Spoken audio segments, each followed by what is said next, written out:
On dit de genrer que c'est le Lovecraft belge ou encore le Edgar Allan Poe de la francophonie. On l'aurait oublié pour sa mauvaise réputation d'auteur populaire ou encore pour le manque de continuité de l'imaginaire qu'il évoque dans ses œuvres. Mais pour moi, genrer, c'est un auteur qui est à découvrir, puis il n'y a pas de meilleur endroit pour le découvrir que ce qui est considéré comme beaucoup comme étant son chef-d'œuvre, j'ai nommé Malpertuis. Mais donc, pour commencer, il y a deux conceptions de l'épouvante ou encore du fantastique, comme le disait Stephen King. Et donc, il y a deux façons d'aborder le sujet. La première façon de le faire, c'est de parler d'un monstre qui serait caché derrière une porte. Puis le deuxième, ça serait de faire en sorte que le monstre fasse éclater la porte. Donc, c'est les deux façons de faire de l'épouvante. Pour vous donner un exemple, Lovecraft ou encore Maupassant, peut-être même Shirley Jackson, c'est des exemples d'auteurs qui ne font jamais éclater la porte. On ne voit jamais le monstre et il reste caché derrière la porte. Tandis que des auteurs comme Stephen King, puis la plupart de ce qu'on retrouve au niveau du roman populaire, ce sont des textes qui, eux, font éclater la porte et où on voit le monstre qui entre dans la pièce. Maintenant, l'auteur du roman dont je parle aujourd'hui, genré, c'est parfois l'un et parfois c'est l'autre, selon la critique, donc selon la personne qui évalue ses textes, puis aussi selon de quel texte on parle. Donc, certains affirment que c'est un auteur de bas étage qui est voué à écrire pour l'argent, qui va donc se plier au goût du lecteur pour écrire, pour justement satisfaire les masses. Et donc, à ce moment-là, il est argumenté que ces textes montrent une horreur très directe. Pour eux, les romans genrés sont dépourvus de tout sous-texte. Maintenant, il y en a d'autres qui le reconnaissent plutôt comme étant un auteur à la plume assez subtile, qui va chercher à jouer avec les codes du fantastique pour justement intéresser ses lecteurs. Genré, c'est un auteur qui a été très prolifique. On dit de lui qu'il n'a fait que ça de sa vie, écrire. Si on omet toutefois un seul passage assez bref en prison pour une sombre histoire de détournement d'argent. Mais tout ça pour dire, il a écrit beaucoup, il s'est éparpillé au niveau de ce qu'il a écrit, il a été journaliste, il a été auteur jeunesse, en parallèle à justement son écriture de romans fantastiques ou de nouvelles fantastiques comme ce dont je parle aujourd'hui. Et donc, la qualité de son ouvrage, elle est assez variable en réalité. Pour ce qui est de Malpertuis, selon moi, on n'est ni dans le cas du monstre qui éclate la porte, ni dans le cas du monstre qui reste caché derrière elle. Donc c'est un entre-deux un peu étrange où la porte est fracassée, le monstre entre dans la pièce, mais l'auteur porte notre attention ailleurs, comme si on pouvait jamais directement regarder le monstre, comme si on pouvait jamais réellement le voir, même si on sait qu'il est en périphérie de notre regard. C'est un horreur qui est latérale, et avec un style qui nous cache la vue de ce qui se passe réellement dans l'histoire. Puis c'est la narration qui fait ça, et selon moi, elle le fait avec brio. Donc, je vais vous lire un passage pour me faire comprendre un petit peu mieux, sans divulgacher qui vont être trop importants. Donc, le narrateur ici s'adresse à sa compagne, avec qui il était à l'instant. « Partons, je ne veux pas entrer. » Elle ne répondit pas, et je ne sais si elle était encore à mes côtés. Il me semblait que des semelles de plomb se vissaient à mes pieds. Je les arrachai avec peine du sol et me mis à marcher d'un lourd pas de somnambule. La porte s'ouvrit, ou bien elle était ouverte. Dans la nuit noire, j'entrai dans Malpertuis. Alors ici, on pourrait croire au premier abord que les semelles de plomb mentionnées forment une métaphore qui permet de montrer la fatigue du personnage ou encore l'inévitabilité du personnage à regagner Malpertuis. Pourtant, on poursuit la métaphore en nous disant « J'arrachai les semelles de plomb avec peine du sol et me mis à marcher. » Donc c'est comme s'il y avait un aspect tangible à ces semelles-là, comme si c'était un peu plus qu'une métaphore, même si ça en demeure une. Il y a aussi la compagne du narrateur auquel justement il s'adresse au départ dans ma citation. Au début de la scène, elle est là avec lui. Puis soudainement, le narrateur la perd de vue sans explication, puis en réalité, il va à peine remarquer sa disparition. C'est comme si c'était naturel, donc un peu comme à la manière des rêves. On a enfin la porte qui s'ouvre et qui est déjà ouverte. Donc le détail semble banal pour le narrateur, encore une fois, alors que pour nous, ça peut être indicateur de beaucoup de choses que la porte ait déjà été ouverte ou qu'elle se soit ouverte alors qu'il y arrivait devant elle. Donc c'est trois exemples en 2-3 phrases à peine de la façon dont est traité l'aspect fantastique de l'histoire. On peut pas vraiment dire qu'il y a un élément fantastique qui est en jeu dans cette scène-là parce qu'on voit rien.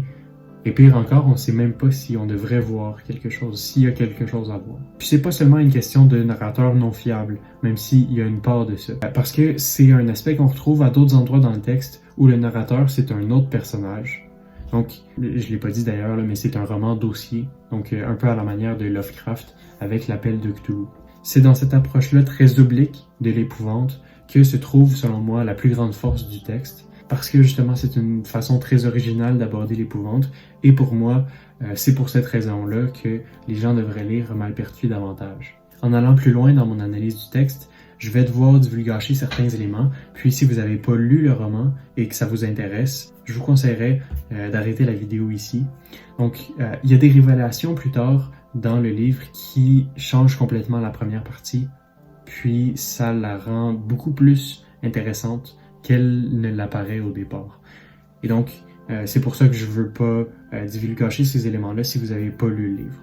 Ce que je viens de dire, c'est d'ailleurs l'un des principaux problèmes avec le roman, parce que la première moitié semble avoir des longueurs, mais avec une relecture puis une bonne connaissance de la mythologie, on comprend que chaque péripétie avait un sens, puis que beaucoup de détails étaient très révélateurs de ce qui viendrait par la suite.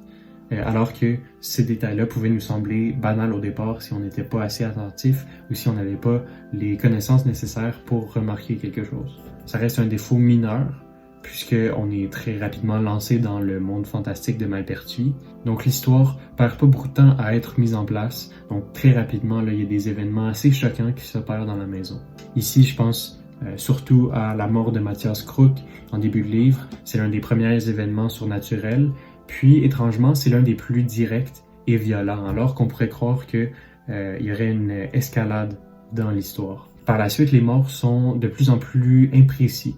Donc, alors que Jean-Jacques Grand-Cyr, notre personnage principal, perd un peu le contrôle de la maison puis de ses propres moyens, les détails finissent par être perdus. Et donc, ça nous mène jusqu'à la fin de la première partie. D'un autre côté, j'ai trouvé que le rythme du récit était très bien géré, donc ce qui est en partie dû à la structure labyrinthique puis volontairement déroutante du roman. Avec tous les personnages, le vocabulaire archaïque, puis l'alternance des narrateurs et des types de narration, Jean-Rhy nous prend vraiment pas par la main. Même s'il y a un personnage anonyme qui rassemble les textes, qui compose le roman, puis qui en fait une préface, puis qui va venir expliquer chaque texte avant de nous les présenter, c'est à nous de rejoindre les fils conducteurs de l'histoire ensemble pour comprendre ce qui se passe réellement dans Malpertuis. Parce que, encore une fois, Jean-Rhy se refuse à nous l'expliquer directement. Il prend des détours volontaires qui sont pas sans rappeler les procédés qu'utilisent les auteurs de romans policiers. Et d'ailleurs, Jean-Rhy a beaucoup écrit de romans policiers avec sa série des Harry Dixon, donc le parallèle est pas anodin. C'est seulement au dernier quart du roman, alors que Jean-Jacques sort définitivement de Malpertuis, puis que le père Eucher nous raconte la fin de son histoire, que les détails peuvent être mis ensemble grâce aux explications d'Eisengut.